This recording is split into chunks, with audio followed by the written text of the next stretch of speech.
누가복음 23장 33절에서 49절의 말씀입니다. 누가복음 23장 33절에서 49절, 우리 그 가운데 46절 한 절 말씀만 우리 한 목소리로 함께 봉독하겠습니다. 예수께서 큰 소리로 불러 이르시되 아버지, 내 영혼을 아버지 손에 부탁하나이다 하고 이 말씀을 하신 후 숨지시니라. 아멘. 아멘. 성금요일 저녁 하나님께서 우리에게 주신 말씀의 제목은 우리 주님의 말씀입니다. 내 영혼을 아버지 손에 부탁하나이다. 예수님이 십자가 위에서 소위 가상칠언이라고 불리는 7마디의 말씀을 남기셨습니다. 아버지, 저들의 죄를 사하여 주옵소서. 자기들이 하는 것을 알지 못함이니이다.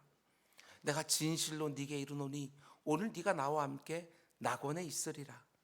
여자여 보소서, 아들이니이다. 보라, 내 어머니라. 엘리 엘리 라마 사박다니, 나의 하나님 나의 하나님 어찌하여 나를 버리셨나이까. 내가 목마르다. 다 이루었다.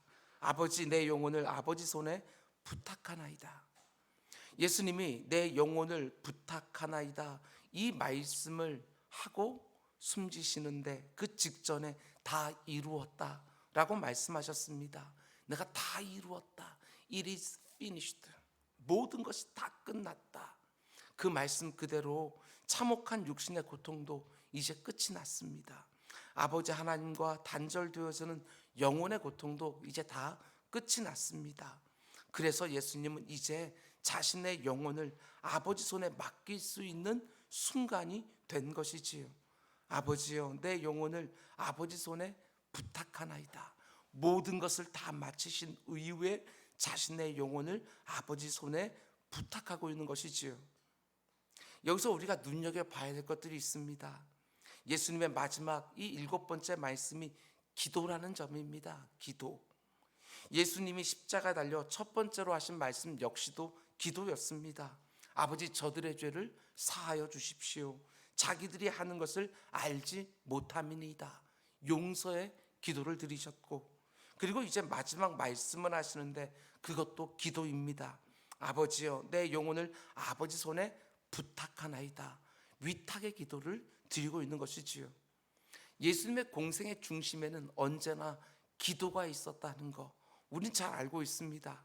공생의 사역을 시작하실 때에도 광야에서 40일 동안 금식하시며 기도로 자신의 사역을 준비하셨고, 공생의 사역을 하는 가운데에도 우리 주님 시간을 정하여 아버지 하나님께 기도하셨습니다. 이제 공생의 사역을 마치는 그 순간에도 우리 주님 기도하고 있는 것이지요. 근데 왜 예수님이 모든 공생의 기간 중에 기도하셨겠습니까? 사실 그분은요, 기도하지 않아도 되는 유일한 분이셨습니다. 기도를 들어주시는 분이시지 기도해야 되는 분이 아니시지요.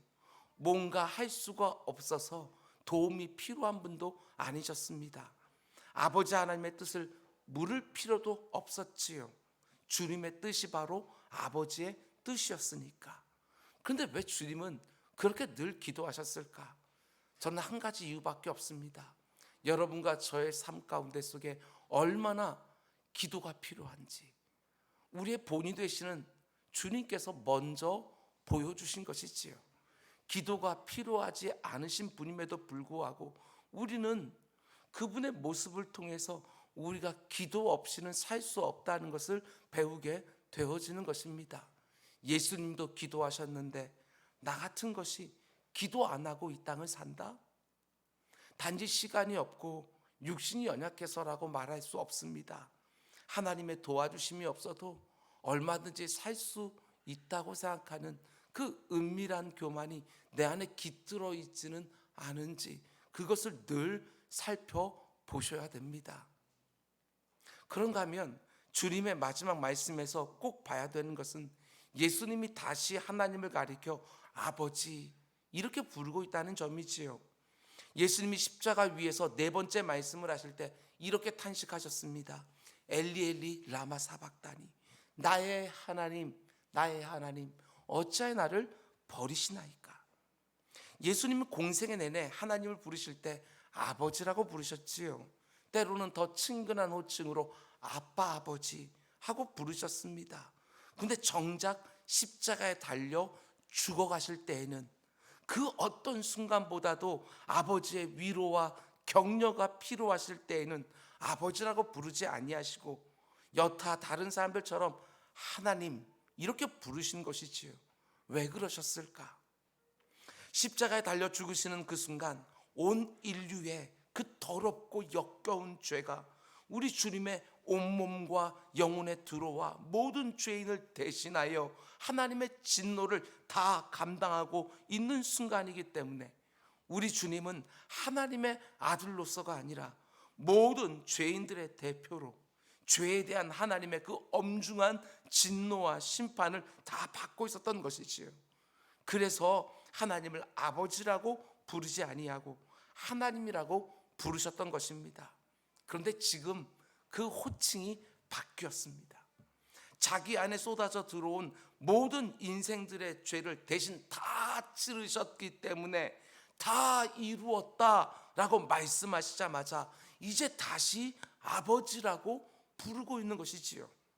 지금 이 순간 아버지와 그 친밀한 관계가 다시 회복된 것이고 성부 하나님과 성자 하나님의 그 완벽한 삼위일체의 연합을 다시 누리기 시작하는 것입니다. 그 회복된 아버지와의 관계 속에서 자신의 영혼을 이제 위탁하는 것이지요. 아버지, 내 영혼을 아버지의 손에 위탁하나이다. 그런가 하면 예수의 마지막 기도에서 우리가 눈여겨봐야 될 표현은 손이라는 단어입니다. 손.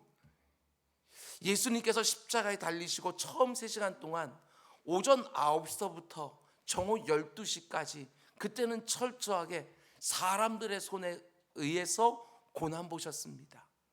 그리고 12시부터 3시까지 어둠이 온 땅을 들이우는 그때부터 3시간 동안에는 우리의 모든 죄를 대신 다 지시고 죄인의 대표로 정말 혹독하게 하나님의 손에 의해 고통당한 것이지요. 근데 마지막 그 순간 예수님은 그 하나님의 손에 자신의 영혼을 맡기고 계신다는 것입니다. 이런 의미 아니겠습니까? 이제 더 이상 하나님의 손이 진노와 형벌의 손이 아니라 위로와 평안의 손이 되었다. 이런 의미 아니겠어요? 기억하시기 바랍니다. 누가 아버지여 내 영혼을 아버지 손에 부탁하나이다 이런 기도를 드릴 수 있겠습니까? 하나님 아버지와의 친밀한 관계 속에서 하나님 아버지의 손을 온전히 믿고 온전히 확신하는 성도만이 그렇게 할 수 있는 것이지요. 나의 모든 것을 아버지의 처분에 온전히 맡기고 의탁하는 사람만이 이런 기도를 드릴 수 있는 것입니다. 위탁의 기도 그저 말로만 하는 것이 아닙니다. 하나님의 손에 나를 나되게 하는 가장 중요한 내 영혼이 드려졌을 때만 내 인생에 가장 좋은 것이 이루어진다고 믿는 성도들만이 내 영혼을 하나님의 손에 위탁할 수 있는 거예요.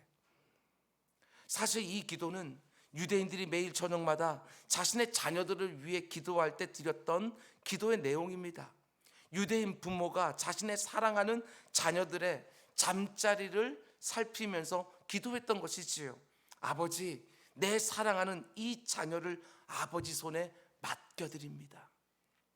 내 사랑하는 자녀들만이 아니라 나의 모든 것을 아버지 손에 맡겨드리는 기도 우리 끊임없이 드리며 이 땅을 살기를 원합니다. 소중한 것일수록 중요한 것일수록 내 손에 꽉 쥐고 있지 마시고 내 마음대로 다 하고 싶어서 내 손에 쥐고만 있지 마시고 아버지 손에 온전히 부탁하는 것입니다. 나의 육신과 나의 영혼과 나의 관심과 나의 소원을 하나님 아버지의 손에 맡겨드릴 때 그때가 가장 안전한 것이고 그때가 가장 내 삶에 유익하다라는 것을 온전히 고백하면서 위탁의 기도를 드리며 살아가는 거예요. 아무리 믿음직스럽고 능력 있는 사람이라도 여러분 사람입니다. 사람. 내가 다 할 수 있는 게 아닙니다. 누군가에게 맡길 수 있는 것이 아닙니다. 그러나 모든 것을 아시고 모든 것을 하실 수 있는 하나님 아버지 손에 부탁하는 거 이게 진짜지요. 오늘 이 저녁에도 우리 주님이 십자가에서 마지막으로 남기신 이 기도, 아버지여 내 영혼을 아버지 손에 맡겨드립니다. 이 기도가 여러분과 저의 입을 통해서 올려질 수 있게 되기를 주님의 이름으로 축원을 드립니다. 그럼 그게 두 번째로 우리가 예수님의 죽음을 묵상하면서 반드시 보아야 하는 것은 우리 주님의 죽음은 아주 철저하게 예수님의 의지적인 선택으로 이루어지고 있다는 사실입니다. 예수님이 인간들에게 죽임당하신 것이 아니라 스스로 자신의 생명을 내어 주신 것이지요. 너무 당연하지 않습니까? 예수님이 내어주지 아니하시는데 어떻게 그 초라한 인생들이 그 생명을 취할 수 있겠습니까? 예수님 마지막 순간에 마태복음은 이렇게 말합니다. 예수께서 다시 크게 소리를 지르시고 영혼이 떠나시더라. 한글 성경은 영혼이 떠나시더라 이렇게 번역되어 있지만 영어 성경으로 보게 되었으면 He gave up His spirit 이렇게 되어져 있습니다. 예수님이 자기의 영혼을 포기하셨다, 버리셨다 이렇게 번역해 놓은 거예요. 이게 뭘 말합니까? 예수님이 자신의 영혼을 아버지 하나님께 내어드렸다 이런 말이지요. 물론 우리의 죄 때문에 예수님이 그 죄를 대신 감당하기 위하여 우리 때문에 죽으셨다 말할 수 있겠지만 엄밀히 말하면 인생들이 예수님의 생명을 앗아간 것이 아닙니다. 아버지 내 영혼을 아버지 손에 부탁하나이다 하고 숨지시니라. 자기의 영혼을 내어 드리고 그리고 아버지 손에 안긴 것이지요. 예수님이 아버지 손에 자신의 영혼을 위탁하신 거예요. 그런 면에서 볼 때 이렇게 말할 수 있습니다. 예수님은 그 악한 인생들의 채찍과 대목과 창에 의하여 죽은 것이 아니라 이 땅에 오신 그 이유를 다 끝내시고 그 사명 다 감당하시고 그리고 아버지의 손에 자신의 영혼을 위탁하고 있는 것이지요. 우리 부모님들은 이렇게 늘 말했습니다. 사명이 있는 자는 죽지 않는다. 늘 이렇게 말했지요. 아무리 죽을 것 같은 상황이 있다 할지라도 아직 사명이 남아있으면 그 가운데 하나님이 그 영혼을 취하지 않으신다 이렇게 말씀하셨어요. 마찬가지로 우리 주님 모든 사명 내가 다 이루었다, 내가 이 땅에 온 이유 다 이루었다 라고 말씀하시면서 자기의 영혼을 내어드리는 이 모습을 보게 되었습니다. 우리 역시도 마찬가지지요. 우리도 언젠가 때가 되었으면 우리 코에서 호흡이 멈추는 순간이 있지 않겠습니까? 그런데 아무리 90이 되고 100이 되고 그 훨씬 더 장수한다 할지라도 그 가운데 속에 내 사명이 남아있으면 하나님이 그 생명을 이어가게 하시는 것이고 아무리 젊은 나이라 할지라도 그의 생명 가운데 담겨져 있는 하나님의 뜻과 섭리가 다 이루어지게 되었으면 하나님께서 그 영혼을 데려가시는 것이고 여러분 가운데 속에 남아있는 그 사명 온전히 감당할 수 있게 되기를 주며 축원드립니다. 나의 마지막 순간이 어떤 모습이든지 그리고 그 죽음의 방식을 우리가 이해할 수 있든지 없든지 우리를 너무나 사랑하셔서 자기 아들까지도 십자가에 내어주신 그 하나님의 결코 실수가 없는 그 때와 그의 섭리를 의지하며 살아가는 우리 모두가 다 될 수 있기를 주님의 이름으로 축원드립니다. 그런가 하면 지금 예수님은 자신의 영혼을 아버지 손에 부탁한다고 기도하시는데 내가 누구의 손에 있느냐라고 하는 것이 너무너무 중요하지요. 내가 누구의 손에 있는가? 예수님은 공생의 사역 중에 여러 번 자신이 인간들의 손에 넘겨지게 될 거라고 말씀하셨습니다. 특별히 마태복음 26장 45절 말씀 보면 예수님은 겟세마네 동산에서 졸음을 이기지 못하는 제자들에게 이렇게 말씀하십니다. 이에 제자들에게 오사 이르시되 이제는 자고 쉬라. 보라 때가 가까이 왔으니 인자가 죄인의 손에 팔리느니라. 이 말씀을 하신 이후에 예수님은 죄인의 손에 팔려서 죄인의 손에 의하여 가시면류관에 쓰셨고 죄인의 손에 쥐어진 채찍에 의하여 온몸이 찢기셨습니다. 죄인의 손에 뺨을 맞으셨고 죄인의 손에 손과 발에 대못이 박히고 옆구리에 창을 찔리신 거예요. 근데 이제 어떻게 됩니까? 그 죄인의 손이 도저히 어찌할 수 없는 하나님의 손에 완전히 맡겨지게 되어지는 거예요. 여러분, 내가 지금 하나님의 손에 붙들려 있다고 하는 이 믿음이 얼마나 중요한지 모릅니다. 내가 비록 이런저런 고난을 당하고 있다 할지라도, 내가 전혀 예기치 못한 상황 속에 있다 할지라도, 그럼에도 불구하고 내가 여전히 하나님의 손에 붙들려 있고 하나님의 통제 아래에 있다는 그 믿음, 이것처럼 나를 견고하게 해주는 것이 없습니다. 이 사실을 너무나 잘 알고 있었던 다윗의 기도가 얼마나 은혜가 되는지 모릅니다. 특별히 우리 청년들 잘 들으시기 바랍니다. 다윗은 시편 31편 15절에서 이렇게 기도하지요. 나의 앞날이 주의 손에 있사오니 내 원수들과 나를 핍박하는 자들의 손에서 나를 건져 주십시오. 다윗이 이 말을 할 때가 다른 때가 아닙니다. 사울 왕의 군대에 의해서 지금 쫓기고 있는 극박한 상황 가운데 속에 다윗은 이 고백을 드리고 있는 거예요. 그 원수들과 나를 핍박하는 자들의 손에 의하여 나의 앞날이 결정되는 것이 아니다. 이 고백을 하고 있는 거예요. 나의 앞날이, 나의 미래가 내 대적들에게 달려있는 것이 아니라 오직 주의 손에 달려있다. 내 환경 가운데 달려있는 것이 아니라 오직 주의 손에 달려있다. 내가 좀 더 열심히 살기만 하면 내 미래가 나에게 달려있는 것이 아니라 그건 역시도 하나님께 달려있다. 이 고백을 우리는 가지고 살아가는 거예요. 내가 요즘 그 어떤 상황 가운데 있다 할지라도 기억하십시오. 사람들이 내 앞날을 좌우하는 것이 절대로 아닙니다. 내가 처한 그 환경이 내 미래를 결정하는 것이 절대로 아닌 거예요. 우리는 운명론자들이 아니에요. 그 측묘막측한 하나님의 손에 내 영혼을 포함한 내 모든 것을 다 들여놓고 그 가운데 그분의 뜻에 따라 우리는 순종하며 살아가는 것이고, 그분이 나를 가장 좋은 길로 인도하신다는 그 믿음 가운데 속에 그 어떤 처분도 감사함으로 받아내는 사람들, 그들이 예수 그리스도의 십자가 보혈로 말미암아 구원받은 성도들의 인생인 거예요. 나의 앞날은 오직 하나님의 손에 달려있다. 그 어떤 일도 하나님의 손 바깥에서 일어나는 법이 없다. 이 고백이요. 예수님은 요한복음 10장에서 더 분명하게 말씀해 주십니다. 저는 오늘 이 말씀이 얼마나 은혜가 되는지 몰라요. 내 양은 내 음성을 들으며 나는 그들을 알며 그들은 나를 따르리니 내가 그들에게 영생을 주노니 영원히 멸망하지 아니할 것이요 또 그들을 내 손에서 빼앗을 자가 없느니라. 그들을 주신 내 아버지는 만물보다 크심에 아무도 아버지 손에서 빼앗을 수 없느니라. 예수님 지금 자신의 제자들에게 말씀하시는 것입니다. 얘들아, 너희들은 내 양이다.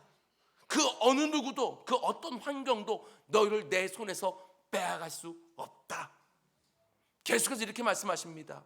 내 아버지는 만물보다, 이 세상 그 어떤 것보다 크신 분이라는 거 너희들이 알지 않느냐. 그 어느 누구도 내 아버지 손에서 너희를 빼앗을 수 없다.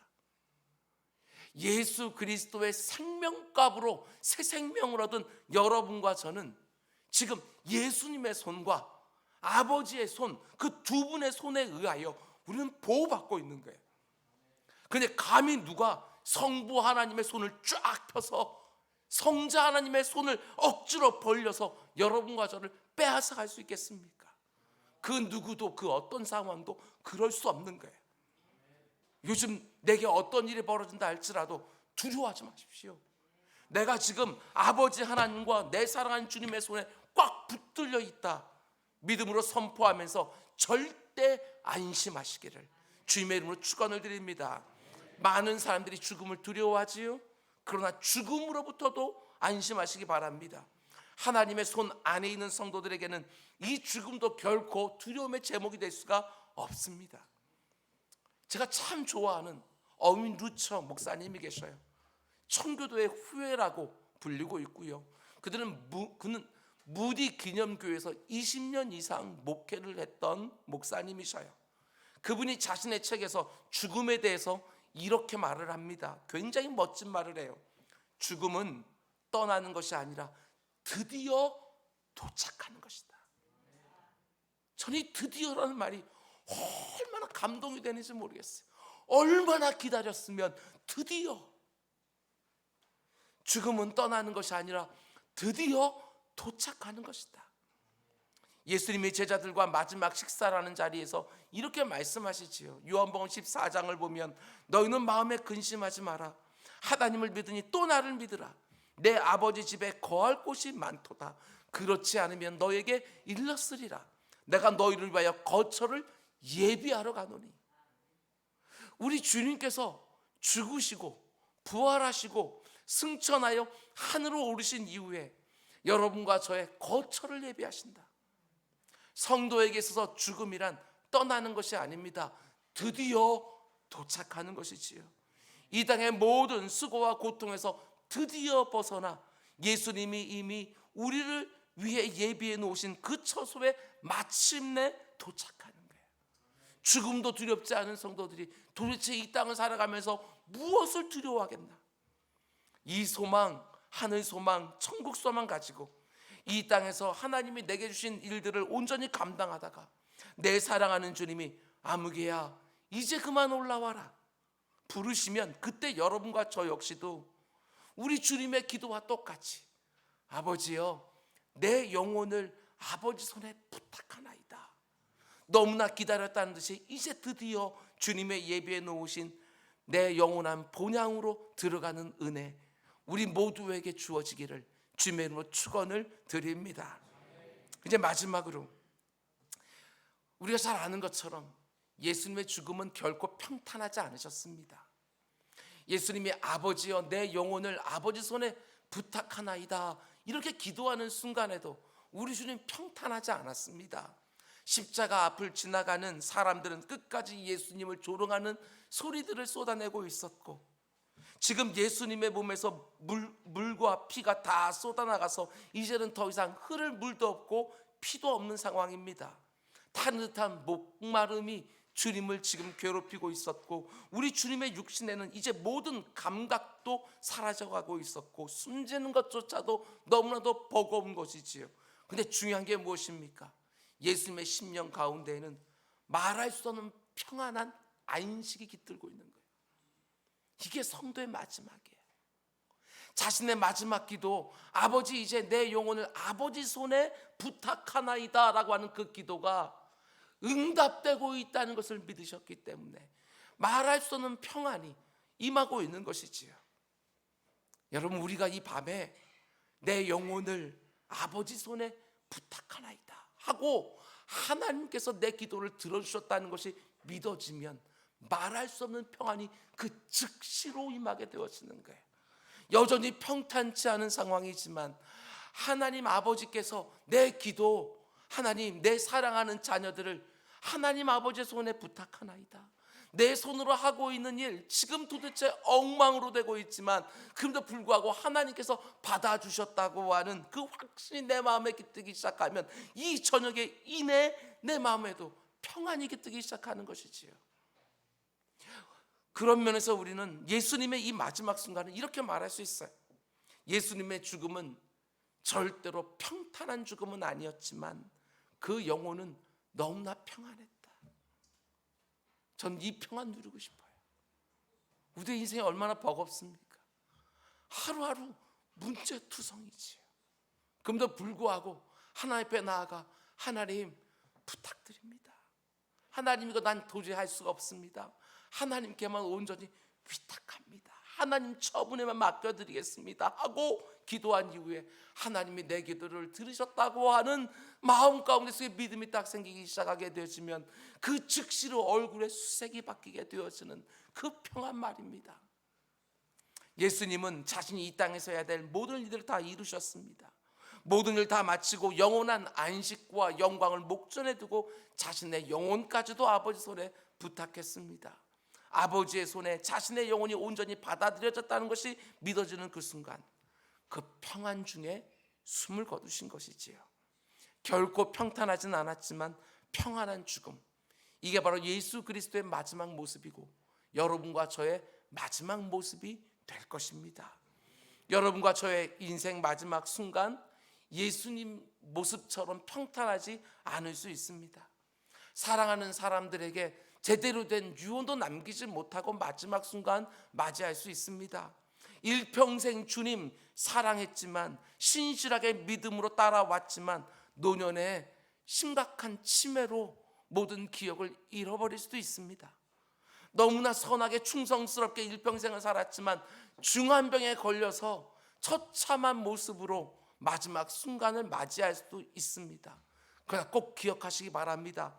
하나님이 여러분과 저에게 평탄한 죽음은 약속해 주지 않으셨지만 안전한 도착은 분명하게 약속해 주셨습니다. 초대교회 최초의 순교자 스데반 집사의 모습이 얼마나 도전이 됩니까?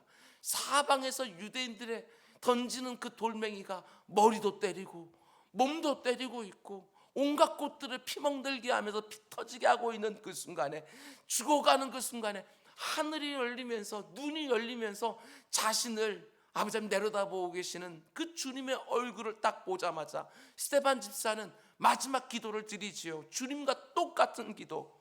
주 예수여 내 영혼을 받으시옵소서. 그리고 천사와 같은 얼굴로 그 마지막 순간을 맞이했다. 그 마지막 모습이 세상 사람들의 눈에는 너무나도 참혹하게 보였겠지만 스데반 집사는 그 누구도 누리지 못하는 그 평안함 가운데 속에 안전한 도착을 하고 있는 것이지요. 아버지여 내 영혼을 아버지 손에 부탁하나이다. 예수님의 이 마지막 기도를 들으신 아버지 하나님이 어떻게 응답해 주셨지요? 너무나 영광스러운 부활로 응답해 주셨어요. 하나님의 손에 부탁할 때 놀라운 역사가 일어나는 믿음이 있기를 원합니다. 오늘 이 저녁에 그 어느 때보다도 진실한 믿음을 가지고 기도하기를 원합니다. 아버지 내 영혼을 아버지 손에 부탁합니다.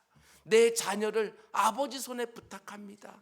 내 손으로 하는 모든 일들 아버지 손에 부탁합니다. 이 기도와 함께 하나님 아버지의 손 안에서 말라 비틀어진 것 같은 내 영혼도 다시 생기를 얻기 시작하고, 내 손에 쥐고 내 힘으로 뭔가를 해보려고 아등거렸지만 더 엉망이 되어서 도무지 손쓸 수 없게 된 일들도 다시 살아나는 역사 꼭 경험하게 되기를 주님의 이름으로 축원을 드립니다. 말씀을 맺겠습니다. 우리 사명이라는 찬양 우리 부르면서 이제 기도할 텐데요, 반주도 좀 해주시기 바랍니다.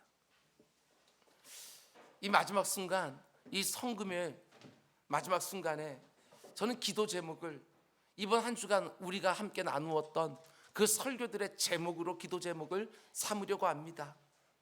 기억하시는지 모르겠습니다. 먼저 종료주일에 선포된 말씀의 제목은 예수 그리스도를 나의 왕으로 고백하는 성도들의 마땅한 순종과 찬양, 이런 제목이었습니다. 내가 예수 그리스도를 나의 왕으로 고백하면서도 그 주님의 말씀에 아직까지 순종하지 못하는 영역들이 있습니까? 주님과 나만 알고 있는 그 은밀한 불순종들, 우리 밤에 회개하며 그 말씀 살 수 있도록 내게 힘을 주시고 의지를 주시고 환경을 달라고 우리 기도합시다. 혹시 여러분 가운데 속에 어느 순간부터 감사와 찬양을 잃어버리신 분들이 계십니까? 예수 그리스도의 십자가를 바라보면서 우리 감사와 찬양을 다시 회복하기를 사모한다고 하나님의 은혜를 간구합시다. 고난주간 첫째 날에 나눴던 말씀의 제목은 나도 한 말을 너에게 물으리니 내게 말하라. 요즘 내게 벌어지고 있는 이런저런 일들을 놓고 하나님 과연 살아계신가? 나를 사랑하는 것이 맞나? 이런저런 의문을 쏟아내고 있는 분들 계십니까? 제가 말씀드린 것처럼 주님께서 나에게 오히려 질문하실까봐 저는 그게 두렵습니다. 네가 정말 내 은혜를 알기는 아냐?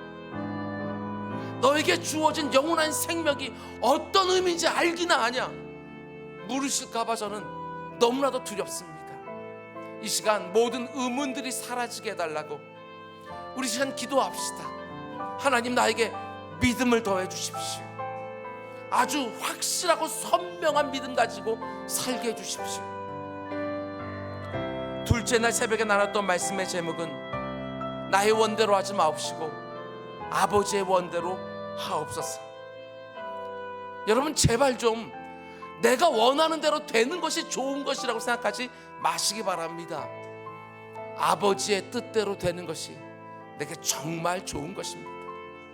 내 눈에 실패처럼 보인다 할지라도 아버지 하나님께서 주신 것이라면 감사함으로 받을 수 있습니다. 이 저녁에 우리의 많은 기도 제목들 다 아뢰는 이후에 아버지의 원대로 되기를 원합니다. 우리 기도합시다. 셋째 날 새벽에 나눈 말씀의 제목은 네 유익을 위하여 입맞춤으로 인자를 파느냐. 혹시라도 내가 살아가면서 나의 이익을 위하여, 아니 손해 좀 안 보겠다고, 돈 좀 더 벌겠다고, 좀 더 높은 자리에 올라가겠다고, 좀 더 편안하게 살고 싶다고 그 배신의 입맞춤으로 주님께 다가갔던 적들이 있습니까? 오늘 이 저녁에 일희일비하는 신앙, 변덕스러운 충성, 이 저녁에 우리 주님의 십자가 위에 다시 한번 못 박고 시종여일한 신앙 가지고 싶다고, 주님의 마음을 흐뭇하게 하는 우직스러운 충성 내게 있게 달라고 기도할 수 있기를 원합니다. 베드로의 혈기도 보았습니다. 안 됩니다, 여러분. 그 혈기가 내 인생도, 내 영성도 망가뜨리고 내 주변에 있는 사람들도 얼마나 힘들게 하는지 아시기 바랍니다. 가정이라는 공동체도, 교회라는 공동체도 그 혈기 하나가 누군가를 실족시키게 할 수 있는 거예요. 이 밤에 그 혈기 꼭 십자가에 못 박으시기 바랍니다. 넷째 날 새벽에 나눴던 말씀의 제목은 나를 위해 울지 말고 너를 위해서 울어라. 하나님이 우리에게 고난주간을 주신 이유는 우리 주님 얼마나 아프셨을까, 얼마나 힘드셨을까, 이거 묵상하라고 주신 게 아닙니다. 우린 도무지 그거 다 알 수가 없어요. 하나님이 우리에게 고난주간을 허락해 주신 그 이유는 우리 주님이 그 모진 고난 다 보시고 심지어 나를 위해 죽기까지 해주셨다는 것을 알면서도 여전히 그 사랑과 은혜를 제대로 붙들지 못하는 나의 믿음 없음, 나의 행함 없음, 그거 놓고 울라고 우리에게 고난주간 주신 거예요. 고난주간 다섯 번째 날, 오늘 새벽에 주셨던 말씀의 제목은 아버지여 저들을 용서해 주십시오. 저들이 몰라서 저럽니다. 알지 못해서 저럽니다. 여러분, 예수 그리스도의 십자가를 제대로 묵상했다고 한다면 용서할 수밖에 없습니다. 하나님, 저 사람이 악해서 나에게 이렇게 해코지 하는 것이 아니라 몰라서 저러는 것입니다 하면서 용서할 수 있는 마음과 의지 달라고, 아니 무엇보다도 용서할 수 있는 기회를 달라고 이 밤에 기도합시다. 그리고 성금요일 저녁 우리에게 주신 말씀의 제목은 나의 영혼을 아버지 손에 부탁하나이다. 이 제목입니다. 내 손에 쥐고 내 수단으로 뭔가 해보려다가 엉망으로 만들지 마시고, 그게 내 꿈이든 내 자녀든 내 사업장이든 내 관계이든 이 성금요일의 저녁에 아버지 하나님의 손에 부탁하시기 바랍니다. 나는 할 수 없으나 아버지는 하실 수 있습니다. 예수 그리스도의 십자가 앞에서 하나님이 내 영혼을 부르실 때까지 나에게 맡겨진 그 사명 잘 감당했노라고, 후회하지 않도록 감당하겠노라고, 한 번뿐인 인생 주님께서 원하시는 일들 마음껏 하며 살고 싶다고 이 저녁에 다시 한번 다짐하며 우리 하나님 앞에 내 모든 것들 들여놓고 오병이어의 기적이 나를 통해서 일어나기를 원한다고, 하나님 내 인생 이것도 쓸만하시면 하나님 마음껏 써주십시오 하고 그 십자가 앞에서 헌신의 기도를 드리는 우리 모두가 다 될 수 있게 되기를 주님의 이름으로 축원을 드립니다. 우리 함께 찬양합시다.